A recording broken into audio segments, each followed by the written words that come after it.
హల్లెలూయా యేసు ప్రభున్ ఎల్లరు స్తుతించుడి. వల్లభుని చర్యలను తిలకించి స్తుతించుడి. Praise the Lord. దేవునికి వందనాలు. చేరువచ్చిన ప్రియులందరికీ కూడా జగద్రక్షకుడు, సర్వలోక సృష్టికర్త, మానవ నిర్మాణకుడైన యేసుక్రీస్తు ప్రభువారి యొక్క ప్రశస్తమైన నామములో వందనములు తెలియజేస్తూ ఉన్నాను. దైవ గ్రంథం బైబిల్లో సామెతల గ్రంథం 3వ అధ్యాయము మరి 10వ వచనాన్ని మనం చదువుతున్నాం. అప్పుడు నీ కొట్లలో ధాన్యము సమృద్ధిగా ఉండను, నీ గానుగుల్లో నుండి క్రొత్త ద్రాక్షారసం పైకి పొరలి పారును. దేవుని వాక్యములో అప్పుడు అన్నాడు. దేవుని వాక్యములో ప్రతి మాట విలువైనదే. అప్పుడు అన్నా విలువైనదే, ఎప్పుడు అన్నా విలువైనదే, ఇప్పుడు అన్నా విలువైనదే, ఇకను ఏమి చెప్పుదును అన్నా సరే విలువైనదే. దేవుని వాక్యములో ప్రతి మాట కూడా ఎంతో భావయుక్తమైనటువంటివి. ఇప్పుడు దేవుని వాక్యములో మనం చదివిన ఈ 10వ వచనం, అప్పుడు కొట్లలో ధాన్యము సమృద్ధిగా ఉండను, నీ గానుగుల్లో నుండి క్రొత్త ద్రాక్షరసము పైకి పొరిలి పారును అని వ్రాయబడి ఉంది. ఎప్పుడు ప్రియులారా? అప్పుడు అన్నాడు కదా. ఎప్పుడు?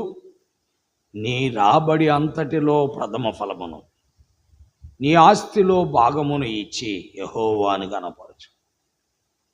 అనగా నీ రాబడి అంతటిలో ప్రథమ ఫలం. కొంతమందికి ఉద్యోగాలు రావడంతో మొదటి జీతం దేవుడికి ఇచ్చేస్తారు. మొన్నటి దినం ఒక యవనస్తుడు మొదటి జీతం 26,000 తెచ్చి దేవుడికి ఇచ్చేశాడు. అలాగే అంతకుముందు మరొక యవనస్తుడు 15,000 తెచ్చి దేవుడికి ఇచ్చేశాడు. అంతకుముందు మరొక యవనస్తుడు మరి దాదాపు 47,000 రూపాయలు తీసుకొచ్చి దేవుడికి ఇచ్చేశాడు. అంటే యవనస్తుడా, ప్రియ స్నేహితులారా, అంటే వారు ప్రథమ ఫలమును దేవుడికి ఇచ్చేస్తున్నారు. కాబట్టి నీ కొట్లలో ధాన్యము సమృద్ధిగా ఉండాలి, నీ గానుగుల్లో నుండి క్రొత్త ద్రాక్షరసం పొర్లి పారాలి, నేను దీవించబడాలి, ఆశీర్వదించబడాలి అని నువ్వు అనుకుంటావు. కానీ దేవునికి ఇవ్వవలసింది నువ్వు ఇవ్వవు. అది ప్రథమ ఫలము కానివ్వండి, ఈ నెల నెల వచ్చే జీతములో 10వ భాగం కానివ్వండి, లేక ప్రతిష్టార్పణలు కానివ్వండి, లేదు మ్రొక్కుబడులు. ఏదైనా రోగం వస్తే మ్రొక్కుబడి కోరు. ఉదాహరణకి భయంకరమైన ఒక రోగం వచ్చిందనుకోండి, కోట్ల రూపాయల హాస్పిటల్కి పెట్టేస్తాం, లక్షల కొలది హాస్పిటల్కి పెట్టేస్తాం. కానీ 1,00,000 రూపాయల దేవుడికి ఇవ్వాలంటే మనకు చాలా ఇబ్బందిగా ఉంటుంది. ఒక 10 లక్షల దేవుడికి ఇవ్వాలంటే ఇబ్బందిగా ఉంటుంది. ప్రియా స్నేహితులారా, ఇలాగున్న నేను చెప్పడం బట్టి ఈయన పాస్టర్ గారు కదా, డబ్బు కొరకే చెప్తాడు, ఇంకేం లేదన్నో. దాని కొరకు కాదు, నీవు దీవించబడు కొరకు. గుర్తుపెట్టుకో, నీ కొట్లలో ధాన్యము సమృద్ధిగా ఉండాలి, నీ గానుగులో నుండి క్రొత్త ద్రాక్షరసం పొర్లి పారాలి అంటే నీ రాబడి అంతట్లో ప్రథమ ఫలాన్ని, నీ ఆస్తిలో భాగాన్ని ఇవ్వాలి. మలాకి గ్రంథం 3వ అధ్యాయంలో మనం చూస్తే, మానవుడు దేవుని యొద్ద దొంగిలినా అన్నాడు దేవుడు. మానవుడు దేవుని యొద్ద దొంగిలినా అంటే మానవుడు దేవుడి దగ్గర దొంగతనం చేస్తున్నాడు అన్నట్టుగా మాట్లాడాడు. ఏంటి దొంగతనం? వాక్యములో మనం చూస్తున్నట్లయితే స్పష్టంగా మలాకి గ్రంథం 3వ అధ్యాయంలో మనం చూడగలం. ఏమని రాయబడింది? 8వ వచనం, మానవుడు దేవుని యొద్ద దొంగిలిన అయితే మీరు నా యొద్ద దొంగిలితిరి. దేని విషయంలో?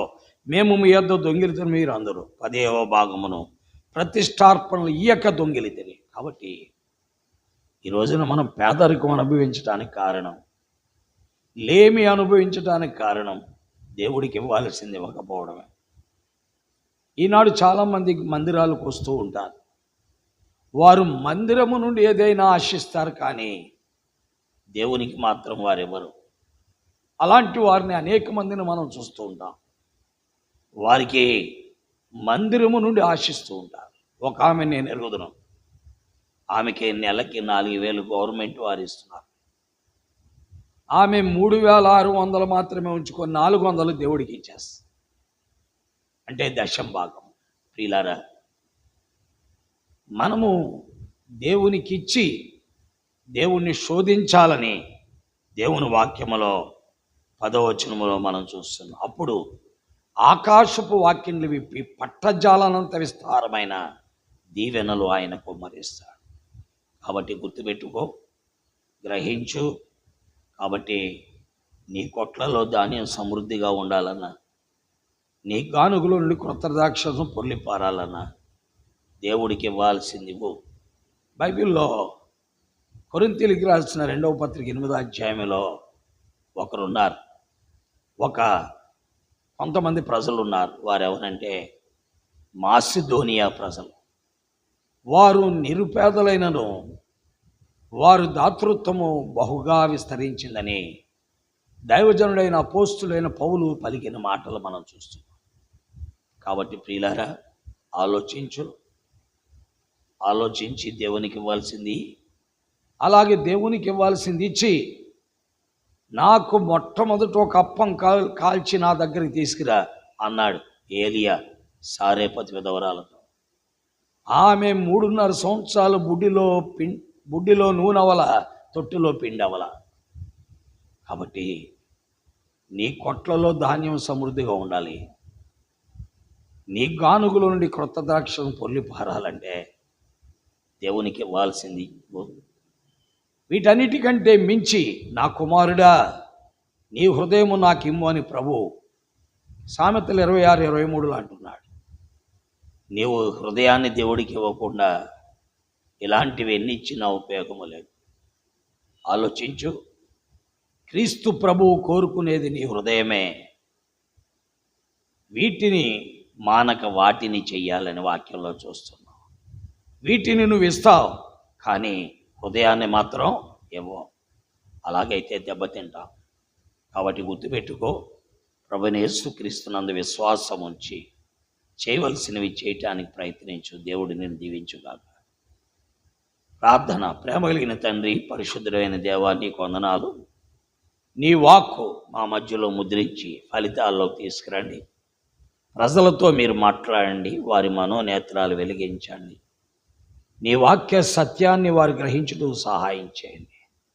స్వార్థపూరితమైన మనస్సుతో వాక్యమును పాస్టర్లు బోధిస్తున్నారు అనుకోకుండా, కేవలం దేవుని వాక్యము మాతో చెప్పుచున్న మాటకు మేము లోబడాలని గ్రహించటం సహాయము చేయమని, వాక్యం వినేవారందరిని దీవించమని యేసు నామములో ప్రార్థిస్తున్నాను తండ్రి. ఆమేన్. రైతులాడండి. అందరికీ వందనాలు. దేవుడు మిమ్మల్ని దీవించుగాక. చంద్రులారాయిలా దేవుని స్తుతించుడి, హృదయమును వెలిగించిన యేసుని స్తుతించుడి.